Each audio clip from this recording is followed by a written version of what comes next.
I want every woman on earth to know getting older is the best bit of life. The experience, the wisdom, the knowing yourself. The older we get, the better we get.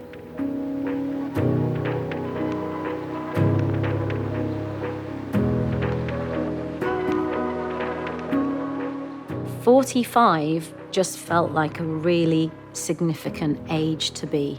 So how do I want to live the rest of my life?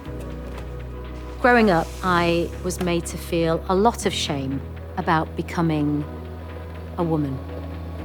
And so I've understood that on some level I had to keep myself small and literally covered up.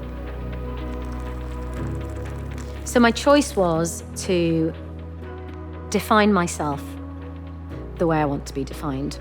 So I'm ditching the baggage, which means unpacking the conditioning and how I'm meant to behave.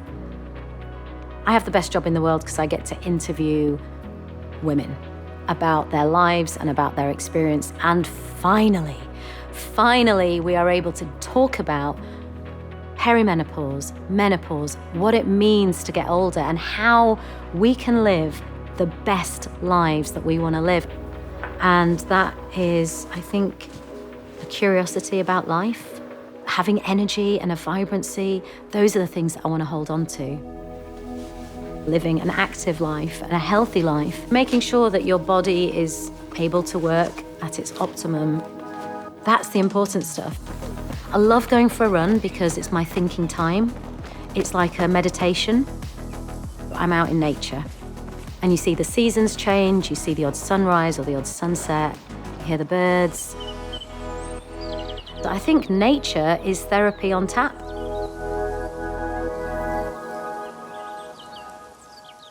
I have been brought up by a wonderful Indian mother who loves a beauty treatment, and it is part of my wellness routine.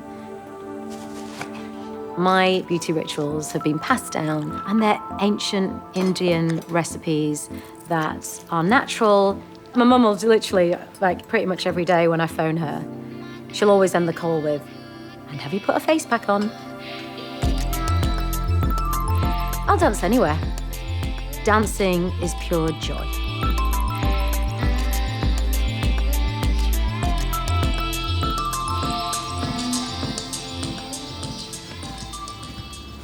And I think we're really living in a great era for women being able to define who they are. I like style. And I think it's just a way of being able to express your individuality. And the older you get, just get wilder. I've not lost my ability to want to be out. And I mean out. Get a bit dressed up, hang out with some mates. I really cherish my friendships, and I think the older you become, the more important they become. This idea that we need to look to youth and put that on a pedestal, and that actually as women get older and when your body starts to change and you hit midlife, that you're going to fall off a cliff and you become irrelevant and you need to make yourself small. The opposite. Make yourself vibrant, energize yourself, wear the clothes that express who you are. Because what is peak? When is your peak anyway? Do you know? I have no idea. I feel like I'm at my peak right now. I also feel like my peak is yet to come. How about we just all make a collective decision that we are now going to set the agenda about what it means to get older as a woman. And it's magnificent.